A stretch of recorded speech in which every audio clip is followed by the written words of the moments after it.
Welcome back to another episode of the Startup Therapy Podcast. This is Ryan Rutan from startups.com, joined as always by my friend, the founder and CEO of startups.com, Wil Schroter. Wil, we talk to lots and lots of startups at all stages. And, there's that early stage where we're chasing revenue and we're trying to get those first dollars in or increase revenue. Let's talk a little bit about what is good revenue and what's bad revenue. All revenue is good revenue. Bingo. Way back in the day, no news is good news. Gary, good news. I think that for a lot of founders, they actually believe that there's bad revenue. And so here's what I hear, in some of the founder groups. I remember hearing this recently. Hey, I've got this consulting project that I'm doing, but it's not exactly our core focus, right? And they're like, is that bad? Well, investors look at it the wrong way. And I'm like, isn't the whole point of doing this so you don't need investors? Or, even if you do get them, it's revenue. I think what we talk about today is how incredibly okay that is. In fact, it's probably preferable. Yeah. When I hear people say things like, we're making money, but it's not our core focus, I'm like, hey, hold on, right? At an early stage startup, I get what they mean, but I also hear what they say, right? So I understand that they're saying look, this is a little bit of a divergence from the product that we think we're supposed to be building, but it's somehow related.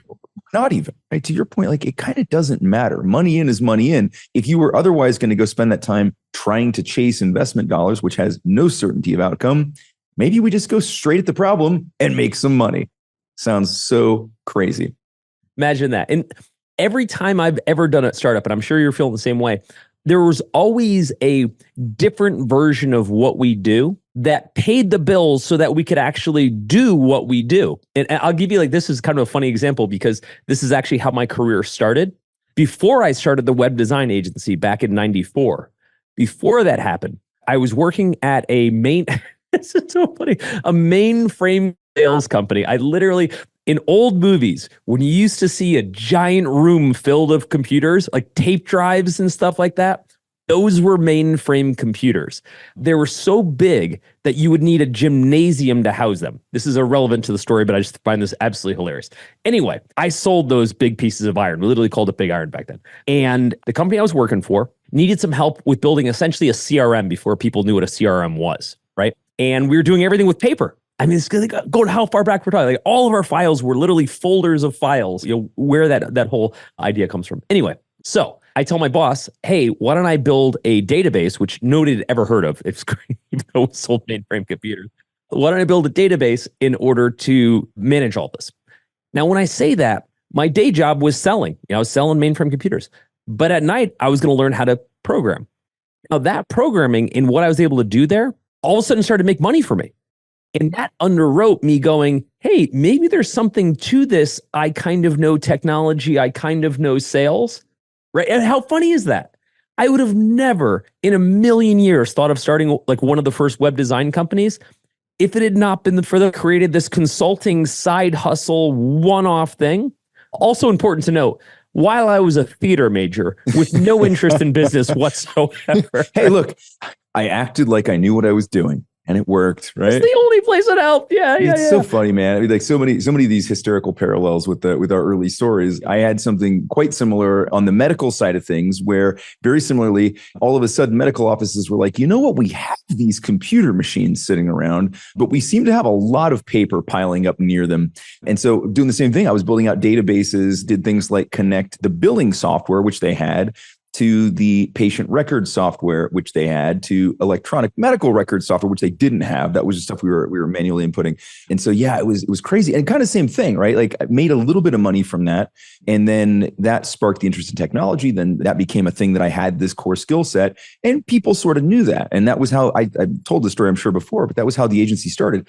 When I say I ran into a friend in university, I literally mean we accidentally made physical contact with each other. And he's like, oh, man, hey, you know computers? And I went, yes, vague, but yes, I know computers. And I met them all. And he's like, awesome. We need to build a website. Can you do that for us? And I went, sure. Literally, and you'll love this, Wil, I ran to Micro Center later that afternoon, grabbed an O'Reilly's or somebody, a book on HTML, because I had no idea how to code a website, but I knew the rough basics. I was like, and over the weekend I learned. By Thursday, deployed the site, got paid a couple $100, and I was like, this is the future. All right. And so my agency started on accident based on somebody's request. This is the way it goes, right? And to the point where they don't always start this way. But I know you and I both spend time advocating for this. I talk to people all the time who are in the early stages of building product. I'm like, hey, let's take a beat and think about how we could deliver this as a service, like quite intentionally, right? Let's think about how we can turn this into a service so we can start making money later this afternoon instead of Q4 and it's Q1. And it works out great, right? So many benefits of doing this, not least of which the money. I agree. So what's really interesting to me is, again, this concept within startup lore that doing anything that isn't specifically like coding the project or building the core product is some bizarre anomaly that should be avoided. And I'm like, I don't think you understand how this process actually works. And here's what I would say. If you rewound back on us, Ryan, back into like our earlier days when we were kind of falling into these things. When Wil says rewind, he means like hitting the back button. It's a thing that we used to have. But that's the thing, man. Like you go back and you look at, our earlier times, we happened upon that. I wasn't doing customer discovery. I wasn't like, thinking how to raise alternative capital. I was just like, hey, we need a CRM. I will build database, right? That was it. I need lunch, therefore I need money. That's exactly it. There's nothing else to it. But that base instinct, which was opportunity equals money equals good, was spot on. And I think we've gotten a bit distorted narrative among startups that is, I'm just going to focus on my startup and everything else, including how I pay my bills, is secondary. We've decided to focus on user emotional product outcome fit. Yeah. Okay.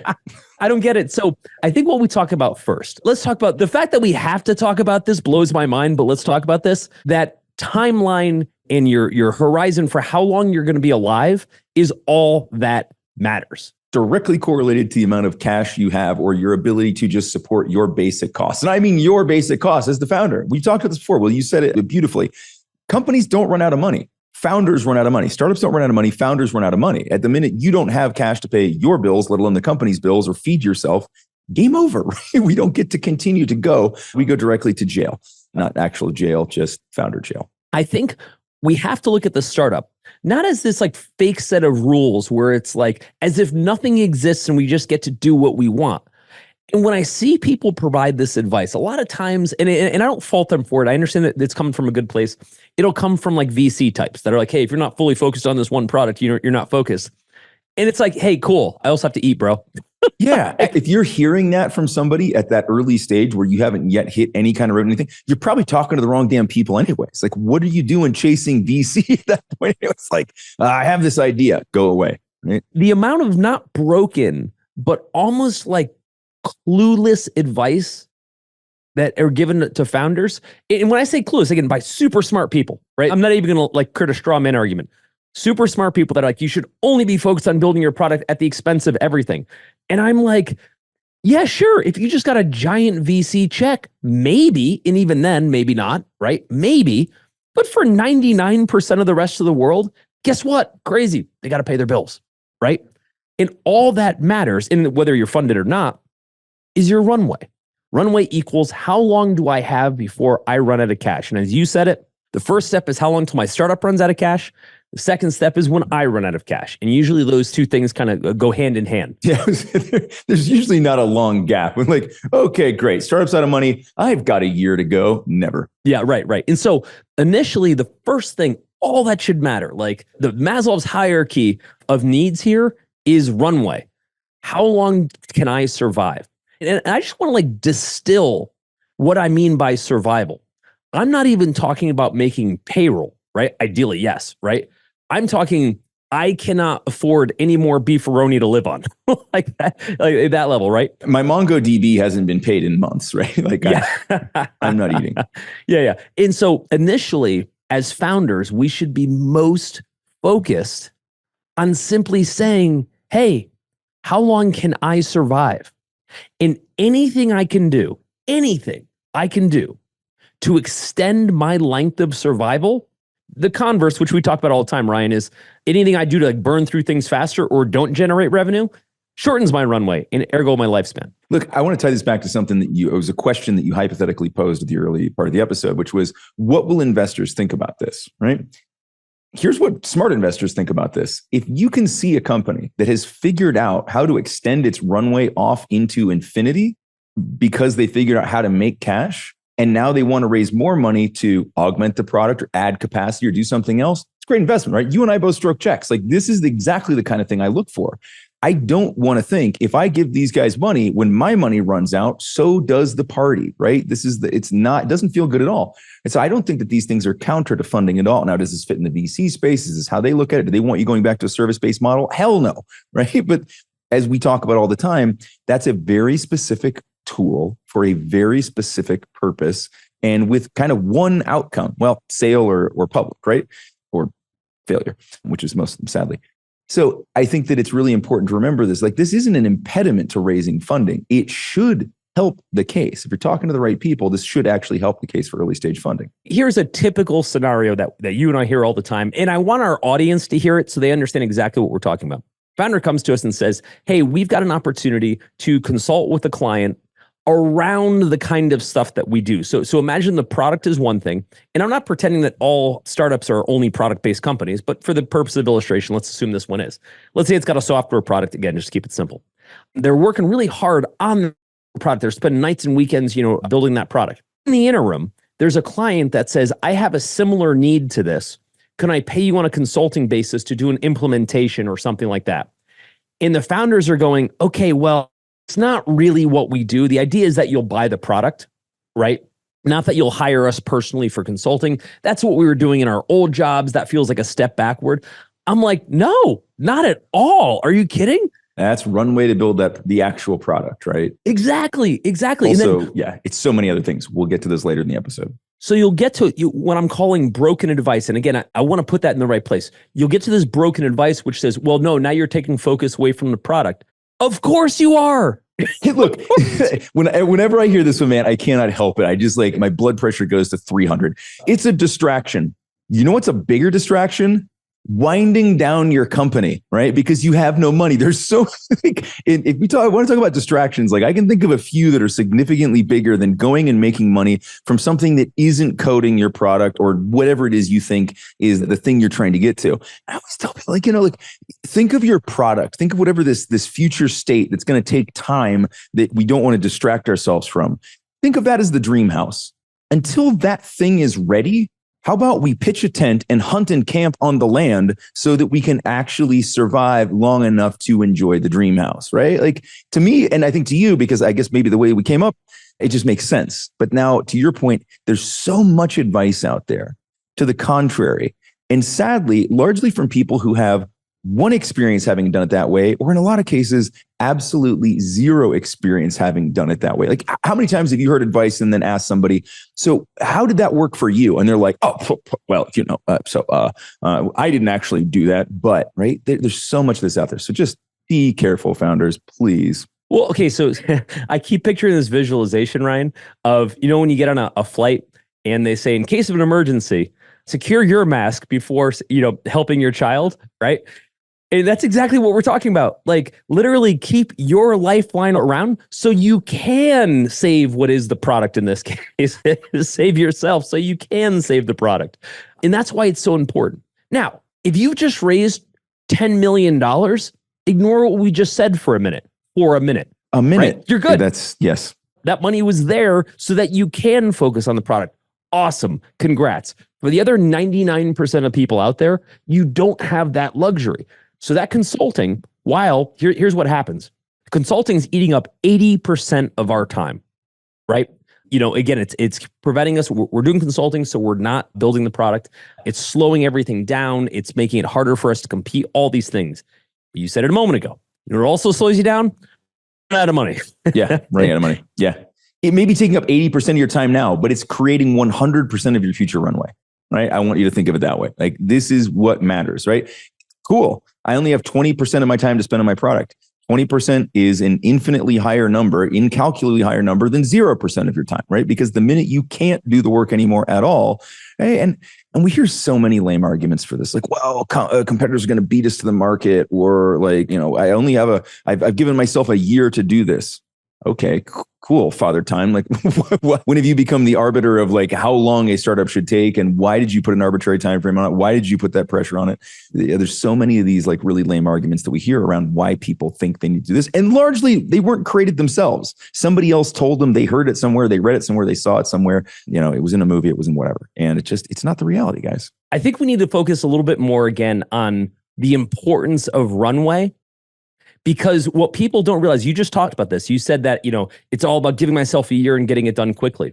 That's actually not what it's about. It's totally counterintuitive to what people think. And unless you've built startups before, you often don't realize this. Here's what I mean. Startups, and not just startups, the business of building businesses is a game of attrition. It's not about how fast you grow. It's great if you grow fast. That's cool. It's about whether you can stand to be around long enough to be successful at all. Right? And those timelines are way longer than what people think. If they're like, oh, we want to get this in 3 years, dude, I kind of don't care who you are. There are so few instances where people can build anything of merit in 3 years. And you'll get all these people talking about, well, here's an example of this venture funded startup that did this, that. Yes, there are outside cases, right?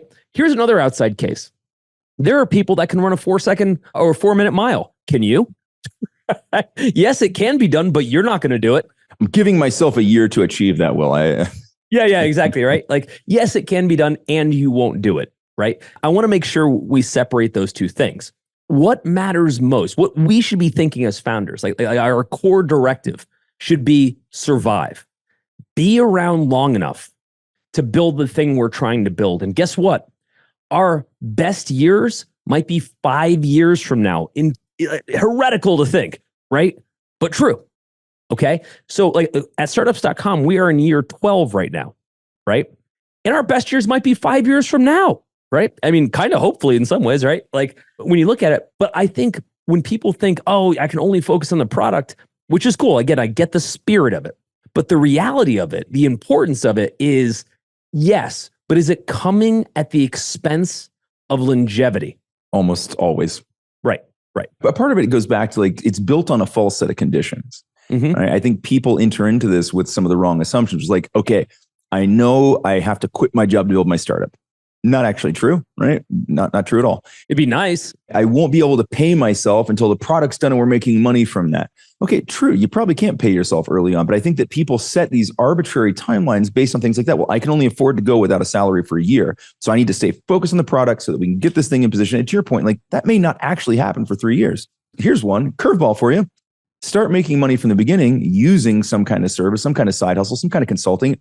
Ideally, the more connected it is to your actual product, the better, because then you start to take away learnings that you can actually use to improve that product. But then you also don't have to go without a salary for a year, right? You can start paying yourself off of this service revenue. I think this is the other thing that people think. It's like, I have to get to this certain arbitrary point because I've set these arbitrary limitations around what I can or can't do.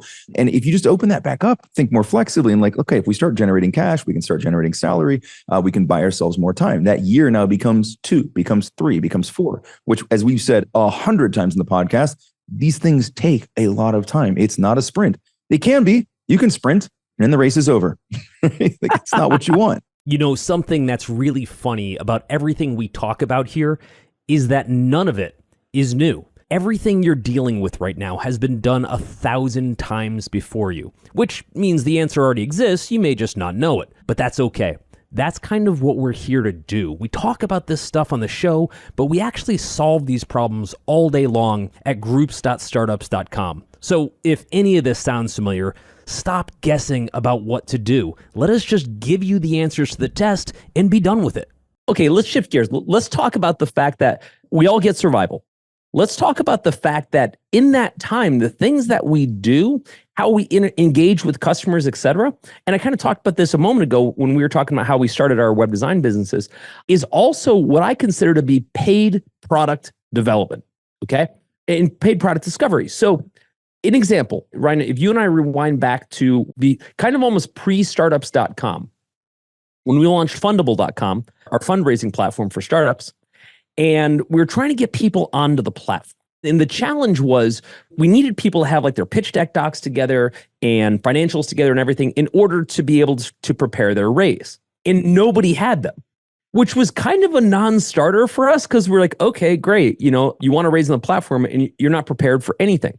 Yeah. It was as if we'd built the gym and then we invited in a bunch of people who'd never worked out before. They had no idea what to do. It's like me, my first day in the gym. I'm like, do I hold this over my head? What I don't know what to do with this. Yeah, exactly. But it's so heavy. What am I supposed to do with it? Yeah. And so anyway, so we spun up essentially a consulting division, which was not what we set out to build, right? We set up a consulting division to be able to build pitch decks to help people understand the fundraising process, et cetera. In that process, we also started to generate more revenue from that than from the actual platform, which wasn't the intent. However, every single time we signed on one of those clients and we were doing, one-on-one integration with what they were trying to do with our platform, et cetera, we learned a lot. We learned that, guess what? I don't understand customer acquisition. I don't understand my MVP product development. And we start scratching our heads going, the problem we're solving, this whole funding thing, is like 1% of the problem. And that became the discovery, the genesis for what became startups.com, which was a platform to help people with all parts of their startup, right? Every facet.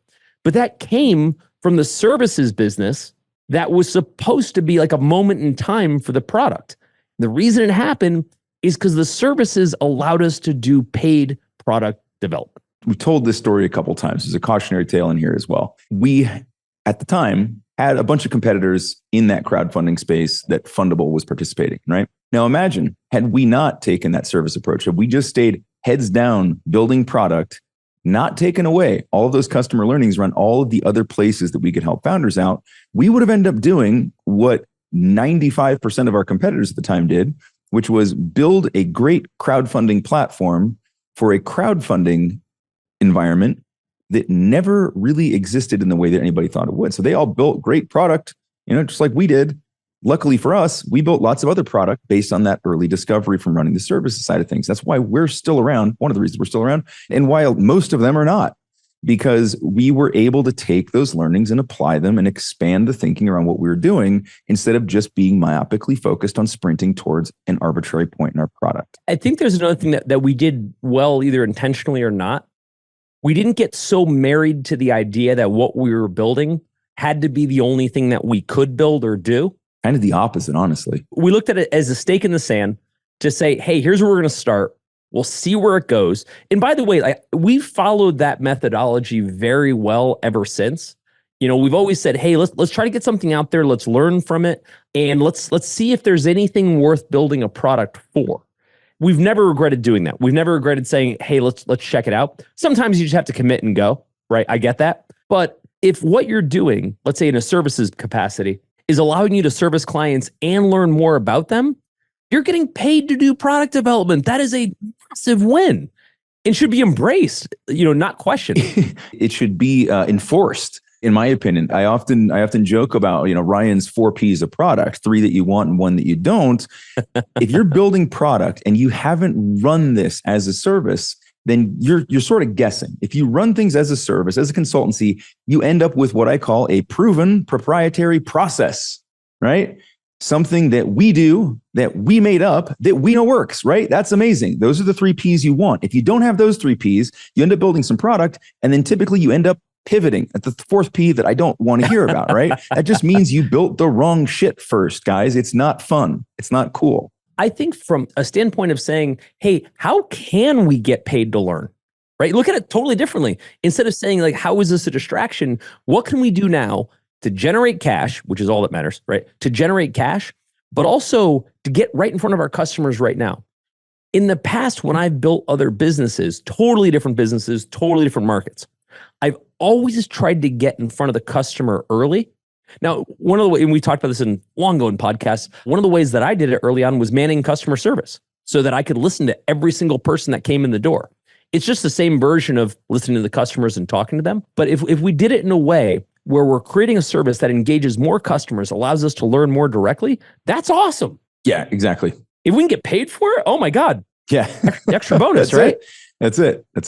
I think if you start with this in mind, this is why I'm having so many of these conversations with people at that really early stage. They're trying to figure out how to go from idea to some kind of an MVP to some kind of product. And I'm often saying, like, look at a service proxy. Look at something that is related either tangentially or directly, but it doesn't require a massive build out to get to the point where you actually start providing value for your users. Because once you start providing value, they can start providing you value in the form of cash, which is great value, right? Ultimately, we got to find out if people want that anyways. It's so funny. I just wrote a post about this a few weeks ago on LinkedIn around MVPs and the fact that most people don't build an MVP. An MVP isn't really a thing. It's a process. It's a process of validation.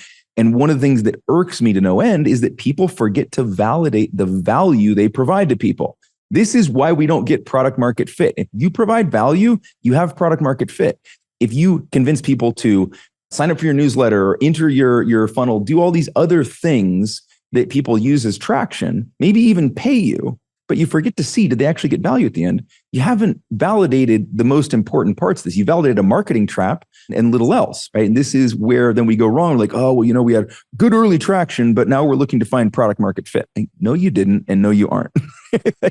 Back it up and do something early on. Like you said, get in customer service to be on the ground level. And I would argue there's no better way of doing this than a service, because there is no abstraction between you and your customer in terms of how they use it, where they get stuck, when they smile, when they frown, how they benefit from engaging with you. And this drives an enormous amount of this free or paid product knowledge that we're getting, as opposed to just having to look at behavioral analytics later and figure out where we fucked up product wise. Okay, so let's go totally other end of the spectrum. Let's talk about why it's still okay if you're getting paid to do nothing to do with the product. Yes. Right? We're talking bartender, Uber, whatever, right? Doesn't matter. It does not matter, right? A lot of times when I hear people say, hey, I'm raising cash, and they say, well, if I don't raise cash, how can I build a business? And I'm like, do you understand that like 90% of businesses get started without people raising cash? Now, I understand it feels like a black box. It feels like, well, I know that I need money to hire people or to buy stuff to get started. So how could I possibly start with nothing? And if there's an absolute answer is you can't start with nothing, but you can start with the effort to create something. And that's the part that people miss. Again, because nobody really explains this stuff. That's what we're here for. Nobody says, hey, guess what? Sometimes what that involves is doing something now that's an interim step to making money to do what you want to do later, right? Again, to be fair, it often doesn't come up. Here's how that works. All that matters is cash is coming in. Doesn't matter how you're getting it.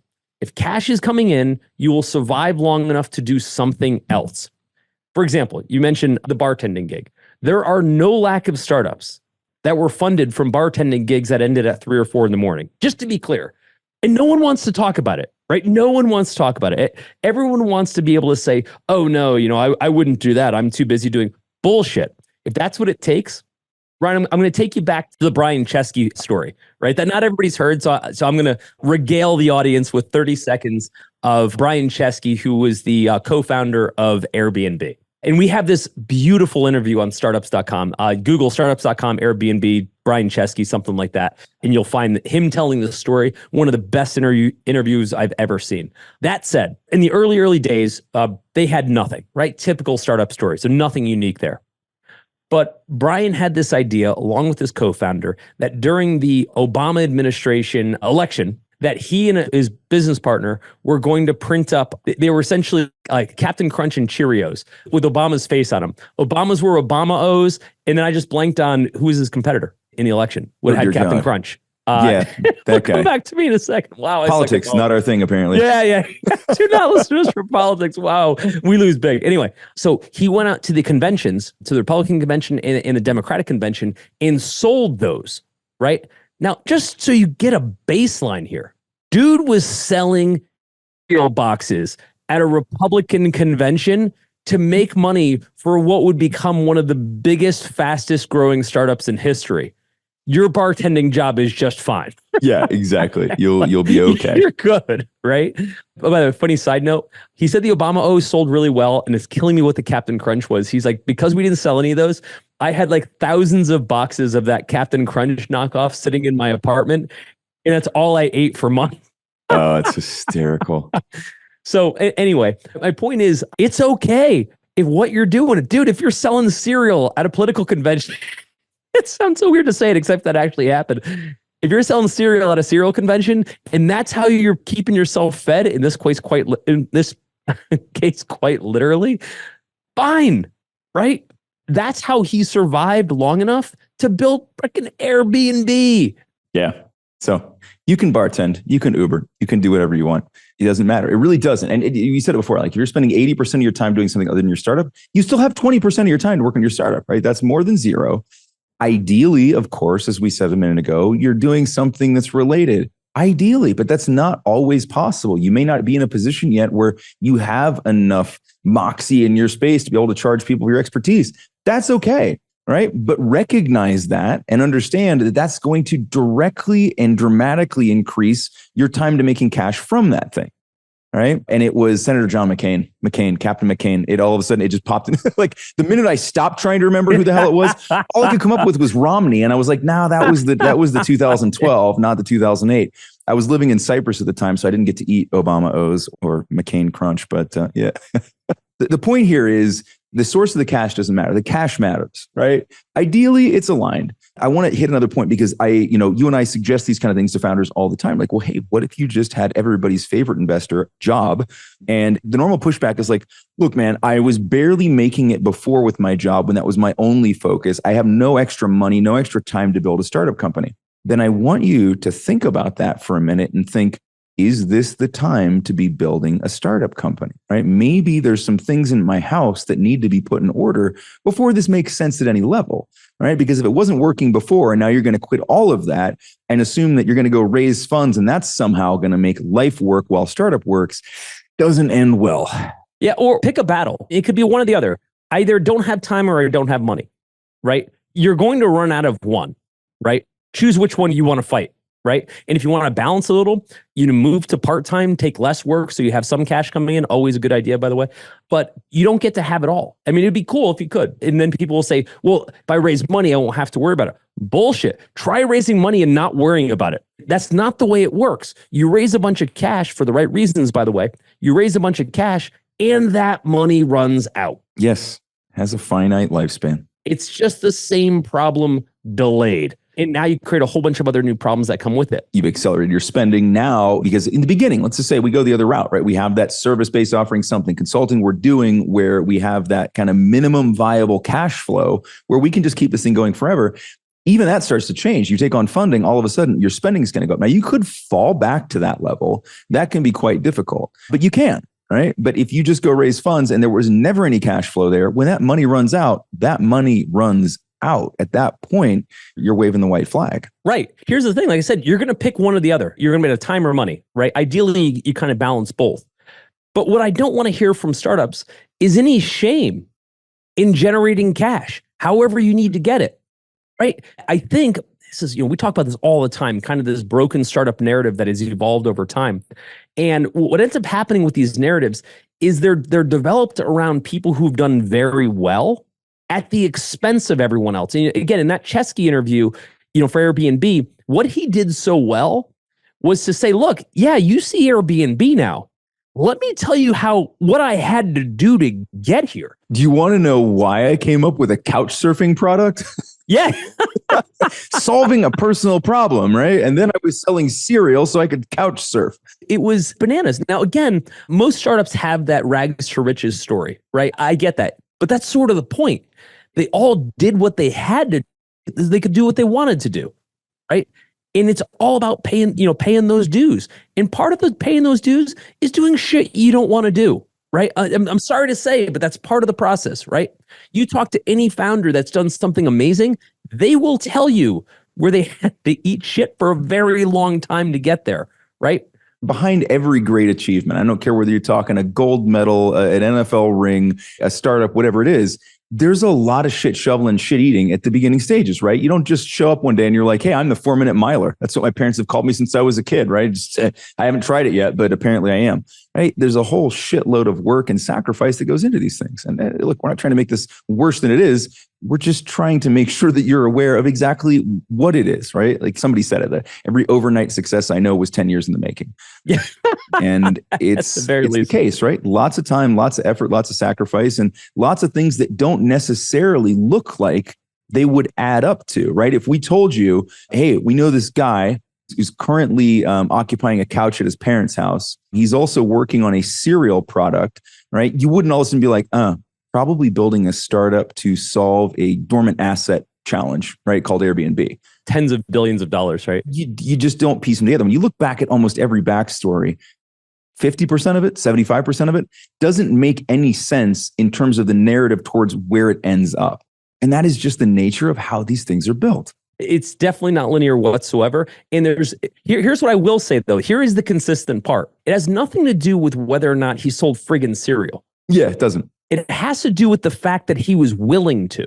That's the common thread that people don't get, right? It's that I was willing to do whatever it took to keep this thing moving forward. I had a poll queued up, man, for our Free Funding 101 workshop that we did last week.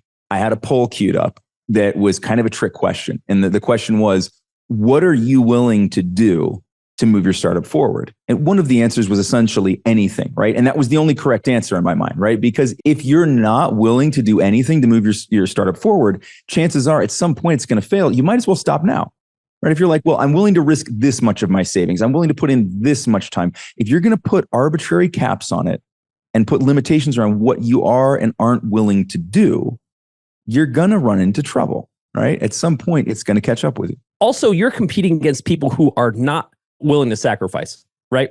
Somebody will always be in the gym earlier than you, later than you, whatever it is, right? There will be those people. Yep. That's me. I'm willing to work harder than anyone. That doesn't mean I'm going to be successful. But dude, if I had to face off against me, right? The one thing I would be terrified about is how that kid doesn't sleep, right? Like how he's just like might make bad decisions, may build a wrong product, do all these things. But that's the part that scares me the most, is someone that's willing to just run through walls as a competitor. Any advantage that you can find, I don't care which one it is, right? You might be way smarter. You might have more money. You might have more time. You might have more whatever, right? You'd be willing to work harder. You'd be willing to do things that other people aren't. You have some special skill. Whatever it is, you have to take advantage of them. I've said this before on the podcast, but to me, building a startup is a process of turning variables into constants. If you can turn that variable, like I don't know what all my other competition is doing. I don't know all the things I don't know that are going to stop me from building this startup, but I do know that I'm willing to do anything, or I do know that I'm willing to get up early. I'm willing to stay up late. I'm willing to put in the hours. I'm willing to risk whatever I have to do this. You've eliminated that variable at least, right? And there's a ton of them. But I think if you can pick whatever your variables that you can eliminate, you must. You have to. If you don't, they'll eliminate you. Right. Look, as far as we're concerned, when we think about building a startup, all that matters is money, right? I'm going to pull the Wu-Tang quote, cash rules everything around me. That is literally the rallying cry, right? And if you're not focused on revenue, if you're not focused on creating longevity, then the rest of the stuff doesn't matter. You don't get to make those other decisions until you make the cash decision first.